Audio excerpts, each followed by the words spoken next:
नमस्कार। और आज की इस विस्तृत चर्चा में आप सभी का स्वागत है। हम्म। और ये नाम सुनकर शायद कुछ लोगों को लगे कि ये कोई कॉलेज का बोरिंग लेक्चर होने वाला है। बिल्कुल, मतलब ऐसा लग सकता है, लेकिन हमारा मकसद आज कोई अकादमिक क्लास लेना नहीं है। हाँ, असल में हम ये समझने वाले हैं कि जो आधुनिक व्यवसाय हैं, जो बड़ी कंपनियां हमारे रोजमर्रा के जीवन को चला रही हैं, वे अपने सबसे महत्वपूर्ण फैसले आखिर लेती कैसे हैं। वही तो। और ये चर्चा एक तरह का शॉर्टकट है उन लोगों के लिए जो बहुत तेजी से लेकिन पूरी गहराई के साथ इस कॉर्पोरेट दुनिया के काम करने के तरीके को समझना चाहते हैं। देखिए, अगर हम आज की दुनिया को देखें तो हम चारों तरफ से डेटा और सूचनाओं से घिरे हुए हैं। मतलब हर सेकंड लाखों गीगाबाइट डेटा पैदा हो रहा है। सही कहा। लेकिन उस अथाह जानकारी में से जो फालतू का शोर है, उसे कम करना और सही ज्ञान को समझकर उसे सही जगह लागू करना, यही आज के समय की सबसे बड़ी सुपर पावर है। हाँ, क्योंकि केवल जानकारी का होना ही आपको आगे नहीं बढ़ाता। उस जानकारी को एक व्यवस्थित तरीके से समझना और उससे कहानी निकालना बहुत जरूरी है। बिल्कुल। और यहीं से रिसर्च यानी अनुसंधान की असली भूमिका शुरू होती है। तो इसीलिए आज हम विज्ञान, ज्ञान, तर्क और व्यापार में अनुसंधान की जो वास्तविक भूमिका है, उसकी परतों को एक एक करके खोलेंगे, वो भी बिना किसी भारी भरकम शब्दावली के। ये बहुत जरूरी है ताकि बात आसानी से समझ में आए। तो चलिए इसे थोड़ा विस्तार से समझते हैं। जब हम रिसर्च कहते हैं तो आमतौर पर लोगों के दिमाग में क्या आता है? सफेद कोट पहने हुए कुछ वैज्ञानिक, या माइक्रोस्कोप, या फिर बस गूगल पर कुछ टाइप करके खोजना। हाँ, अक्सर लोग गूगल करने को ही रिसर्च मान लेते हैं। लेकिन ये इतना आसान नहीं है। रैंडम हाउस डिक्शनरी या रेडमैन और मूरी की किताब द रोमांस ऑफ रिसर्च को देखें तो रिसर्च तथ्यों को खोजने या नए ज्ञान को प्राप्त करने का एक बहुत ही व्यवस्थित और लगनशील प्रयास है। और तथ्य क्या हैं? तथ्य वे हैं जो वास्तविकता के बिल्कुल अनुरूप हों।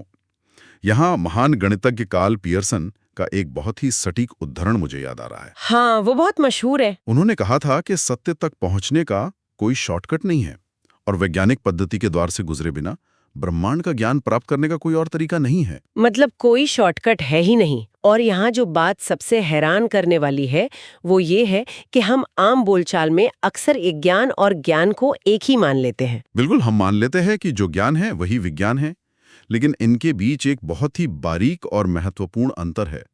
अगर हम विज्ञान शब्द की जड़ों को खंगालें तो ये लैटिन शब्द साइंसिया से आता है।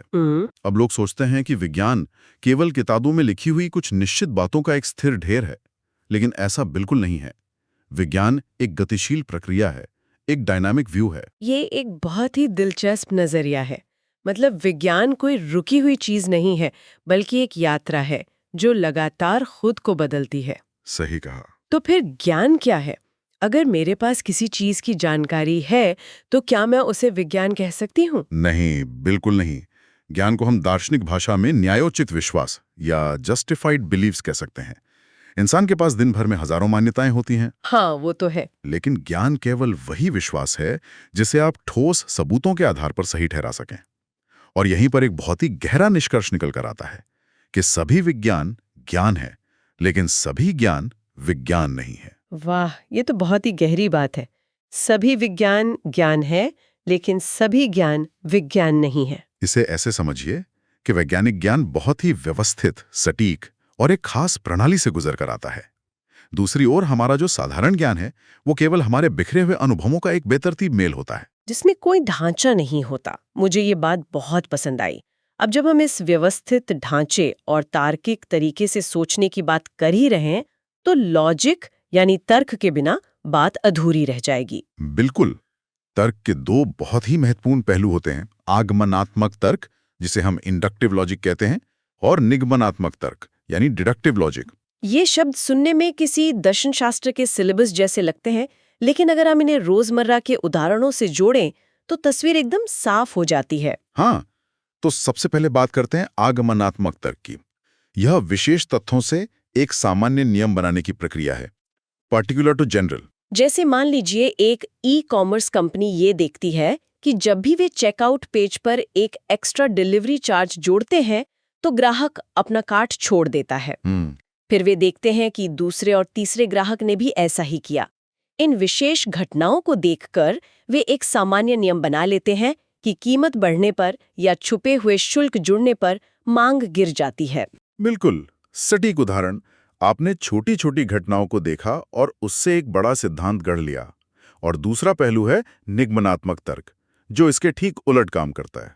General to particular. हाँ, इसमें हम पहले से मौजूद एक स्थापित सामान्य नियम से शुरू करते हैं। स्रोत में एक बहुत ही बेहतरीन उदाहरण दिया गया है। एक सामान्य नियम है कि सभी मनुष्य नश्वर हैं। अब रंजीत एक मनुष्य है, इसलिए यह विशेष निष्कर्ष निकलता है कि रंजीत भी नश्वर है। या अगर व्यापार की भाषा में कहें तो जो कंपनियां डिजिटल बदलाव नहीं अपनाती वे बाजार से बाहर हो जाती हैं। अब कोई XYZ कंपनी अगर डिजिटल नहीं हो रही है तो वो भी बाहर हो जाएगी। बिल्कुल।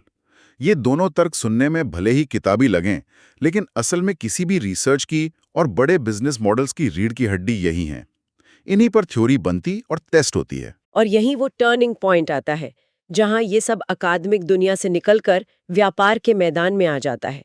अगर हम इसे एक बड़े परिप्रेक्ष्य से जोड़कर देखें तो आज के कॉरपोरेट जगत में इस अनुसंधान की असल में आवश्यकता क्या है? देखिए, आज के समय में व्यवसायों का आकार और उनकी जटिलता इतनी विशाल हो गई है कि ट्रायल और एरर का तरीका अब काम नहीं करता। हाँ, मतलब गलतियां कर करके सीखने का समय अब नहीं रहा। बिल्कुल, क्योंकि आज के माहौल में एक गलती बहुत भारी और महंगी पड़ सकती है। अगर कोई कंपनी बिना रिसर्च के गलत प्रोडक्ट लॉन्च कर दे तो उसे करोड़ों का नुकसान हो सकता है। इसलिए निर्णय त्वरित होने चाहिए, लेकिन सटीक और तथ्यों पर आधारित होने चाहिए।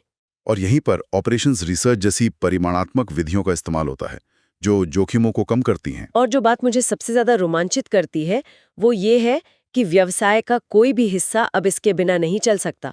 सोचिए प्रोडक्शन के बारे में, वहां लगातार रिसर्च चल रही है कि नई तकनीक कैसे खोजी जाए या लागत कम कैसे की जाए। और मार्केटिंग को देख लीजिए, वो तो अब पूरी तरह से मनोविज्ञान और डेटा का खेल बन गई है। उपभोक्ता के व्यवहार को समझना और बिक्री का पूर्वानुमान लगाना, ये सब रिसर्च है। वित्त या फाइनेंस विभाग भी हवा में तीर नहीं चलाता, उन्हें नकदी प्रवाह का सटीक पूर्वानुमान लगाना होता है। और मानव संसाधन यानी HR विभाग भी अब कर्मचारियों की जरूरतों को समझकर उन्हें प्रेरित करने के लिए डेटा का ही इस्तेमाल कर रहा है। तो यहाँ आकर बात सच में बहुत दिलचस्प हो जाती है, क्योंकि जब रिसर्च के उपयोग इतने अलग अलग हैं तो इसे करने के तरीके भी अलग होंगे। अनुसंधान को कई तरह से बांटा जा सकता है। हाँ, मुख्य रूप से डेटा के आधार पर हम इसे मात्रात्मक यानी क्वांटिटेटिव और गुणात्मक यानी क्वालिटेटिव में बांट सकते हैं। मात्रात्मक मतलब जहां हम सिर्फ संख्याओं और चरों से खेलते हैं, और गुणात्मक जो व्यवहार और भावनाओं को समझता है। बिल्कुल। और उपयोग के आधार पर इसे बुनियादी और अनुप्रयुक्त रिसर्च में बांटा जा सकता है। बुनियादी यानी बेसिक रिसर्च जो सिर्फ सिद्धांत बनाने के लिए होती है, और अनुप्रयुक्त यानी अप्लाइड रिसर्च जो किसी विशेष और तात्कालिक समस्या को सुलझाने के लिए की जाती है। इसके अलावा ये जानना भी जरूरी है कि असल में मैदान में उतरकर डेटा इकट्ठा कैसे किया जाता है।